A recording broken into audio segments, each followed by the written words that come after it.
Assalamualaikum, dear student. Today our lecture is 36 and our topic is discounting of a bill of exchange.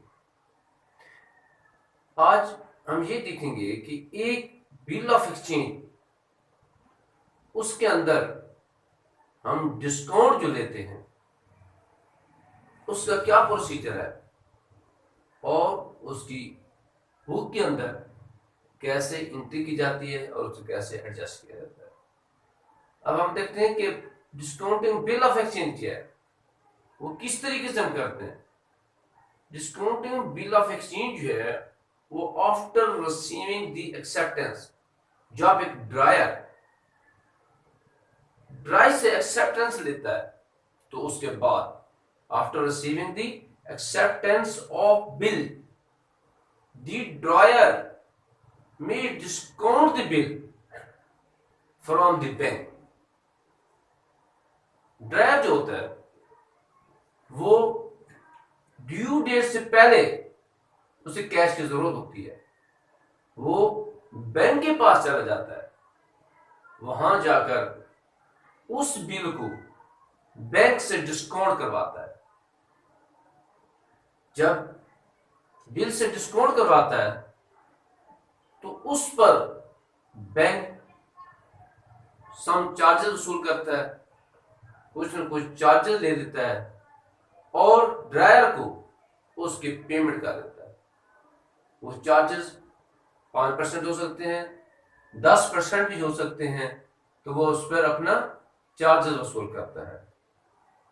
इस तरीके से हम यूं भी कह सकते हैं कि बैंक होल्ड द बैंक अपने पास वो उस वक्त तक चेक रखता है until the final date of the payment, when it will present it to the debitor and get the money from him. The bank will make the change to the creditor for the service as a discount, to get as a discount। अब bank क्या करता है, दोबारा मैं थोड़ा सा revise कर रहा हूं कि बैंक ड्रायर को उसके बिल ऑफ एक्सचेंज के बदले उसकी पेमेंट कर देता है और उस पर वो डिस्काउंट वसूल करता है। इसके बाद उसकी कुछ एंट्री होती हैं कि ड्रायर की कौन सी एंट्री होते हैं और ड्राई की कौन सी एंट्री होती है। इसमें हम ये देखते हैं कि हमारे पास फर्स्ट टाइम जो है, जब ड्रायर ड्यू डेट से पहले बैंक में चला जाता है, बैंक से रकम वसूल करना चाहता है, तो उस वक्त जो हमारी ट्रांजैक्शन होती है तो वो होती है कि bank account debit, discount debit और बिल रिसीवेबल अकाउंट क्रेडिट हो जाएगा। इसके अंदर हम ये काउंट करते हैं कि ड्रायर के लिए, ड्रायर उस वक्त डिस्काउंट दे रहा होता है, वो उसके लिए एक्सपेंसेस होता है, उसके लिए बैंक क्या काम करता है कि उसको डेबिट करता है डिस्काउंट को, कि बैंक डेबिट, डिस्काउंट डेबिट और बिल रिसीवेबल अकाउंट क्रेडिट। लेकिन उसके अंदर हमारी दूसरी पोजीशन होती है, दूसरी प्रॉपर्टी होती है, वो ड्राई होती है। अब ये ड्राई जो है, ड्राई बुक के अंदर हम ये देखते हैं कि ड्राई की बुक में क्या होता है, book receivable account debit, customer personal account credit और डिस्काउंट अकाउंट क्रेडिट हो जाता है। कि वो बैंक ड्राई की बुक के अंदर ये डिपॉजिट करता है कि bill receivable account debit, customer personal account credit और डिस्काउंट अकाउंट क्रेडिट है। अगर बैंक उस वक्त उसको डिस्काउंट ले रहा होता है और उसको पेमेंट कर देता है, ये ड्राई जो होता है वो पेमेंट कर देता है, उस पर डिस्काउंट ले लेता है और पेमेंट कर देता है, तो वो जो डिस्काउंट लेता है उसके लिए इनकम है। इनकम जो होती है वो डिस्काउंट उस वक्त इनकम, और इनकम को, डिस्काउंट को हम क्रेडिट करेंगे, इनकम बतौर इनकम उसको क्रेडिट करते हैं। इसके बाद जब एक ड्यूरेशन पूरी हो जाती है, वक्त पूरा हो जाता है, तो बैंक अपने पास उस वक्त तक ड्रायर का बिल ऑफ एक्सचेंज अपने पास रखता है। जब अपने पास रखता है, जब ड्यूरेशन पूरी हो जाती है, जब टाइम पूरा हो जाता है, तो वो बैंक उस वक्त प्रेजेंट करता है ड्राई को कि वो वक्त के मुताबिक जब वक्त आ गया तो उस पर वो बिल ऑफ एक्सचेंज की पेमेंट करे। जब उसके पास जाता है तो वो अपनी ड्राई से बैंक बिल ऑफ एक्सचेंज देता है और ड्राई उसको पेमेंट कर देता है। तो उसके लिए जब हम देखते हैं कि हमारे पास तीसरी पोजीशन जो है, जब हम इंट्री पास करते हैं कि हमारे पास ड्रायर का तो लिंक खत्म हो जाता है, क्योंकि वो बैंक से ड्राई अपना बिल ऑफ एक्सचेंज चेंज करवा लेता है, कैश ले लेता है, चल रहा है, उसकी तो कोई एंट्री नहीं होगी। लेकिन उसके अंदर हमारे पास ड्राई की जो है वो जो एंट्री पास होगी वो होगी कि बिल पेबल को डेबिट और कैश को क्रेडिट। ड्राई के अंदर बिल पेबल को डेबिट हो जाएगा, कैश को क्रेडिट हो जाएगा। उसके बाद बैंक उसके अंदर जब बैंक जो होगा वो ले लेगा रकम, तो वो क्या एंट्री होगी कि कैश डेबिट और बिल जो होगा वो बिल रिसीवेबल अकाउंट क्रेडिट हो जाएगा। ये था हमारे पास एडजस्टेड एंट्रियां, वो एंट्रीज थी जो हमने आपको ड्रायर और ड्राई को क्लियर किया कि उसकी ये ट्रांजैक्शन होती है। जब बिल ऑफ एक्सचेंज आपस में सेलर और बायर एग्रीमेंट करते हैं, प्रोडक्ट्स लेते हैं, या ड्रायर प्रोडक्ट को सील कर होता है, उसके बाद बिल ऑफ एक्सचेंज वसूल करता है, ड्राई से एक्सेप्टेंस उसकी लेता है, एक्सेप्टेंस लेने के बाद वो अपने पास रख लेता है। लेकिन इस सिचुएशन के अंदर उससे वक्त से पहले पैसे की जरूरत हुई है, वो बैंक के पास चला गया है, बैंक से उसने चार्जेस बेस पे, डिस्काउंट बेस पे वहां से उसने बिल ऑफ एक्सचेंज को कैश करवा लिया और अपना कैश वसूल कर लिया। तो इस तरीके से हम देखते हैं, हम आपको छोटी सी मिसाल मजीद क्लियर करने के लिए आपको छोटी सी मिसाल देते हैं कि हमारे पास दो पार्टी हैं, एक हमारे पास असलम और दूसरे पास हमारे पास जॉन है। Aslam is a drawer who is sell a product to John, कि वो जॉन को प्रोडक्ट सील कर रहा है। तो इसके लिए हम देखते हैं कि जब वो सील करेगा जॉन, असलम जॉन को जब सील करेगा तो उसमें जो एंट्री पास होगी उसके अपोजिट जो एंट्री होगी वो कहेगा जॉन अकाउंट डेबिट 60,000 से, कि उसने एग्रीमेंट किया, असलम ने प्रोडक्ट सेल किए जॉन को और 60,000 रुपए की प्रोडक्ट सेल की, और उसके अंदर उसने 4 माह के बाद पेमेंट का कहा है।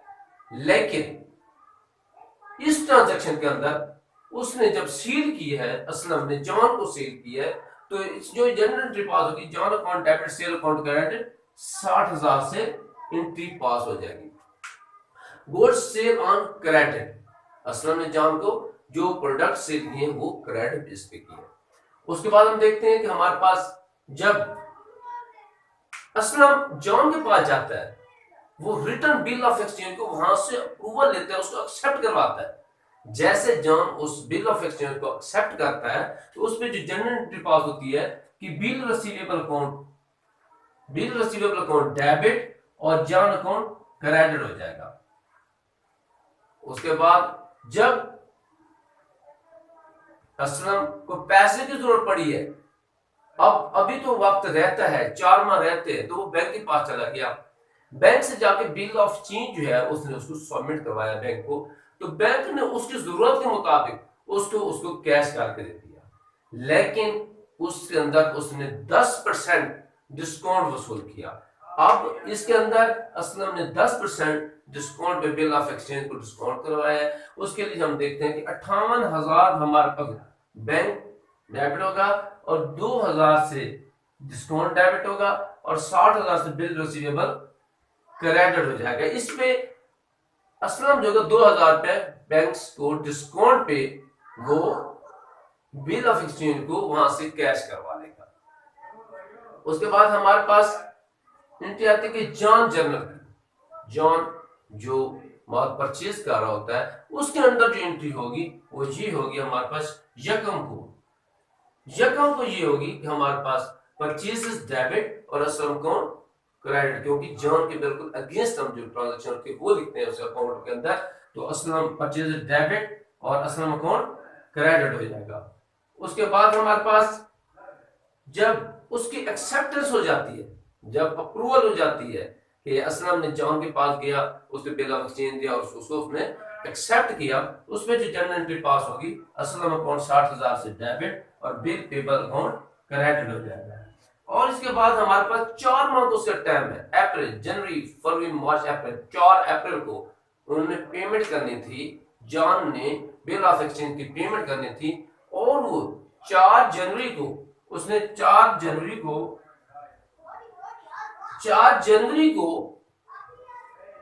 जॉन ने बिल ऑफ एक्सचेंज की पेमेंट करनी थी। उस वक्त जो एंट्री होगी वो होगी कि बिल पेबल अकाउंट डेबिट 60,000 से और कैश अकाउंट 60,000 से क्रेडिट हो जाएगा। इसके अंदर पूरी एंट्री है, इसमें तो पूरी पेमेंट करनी होती है।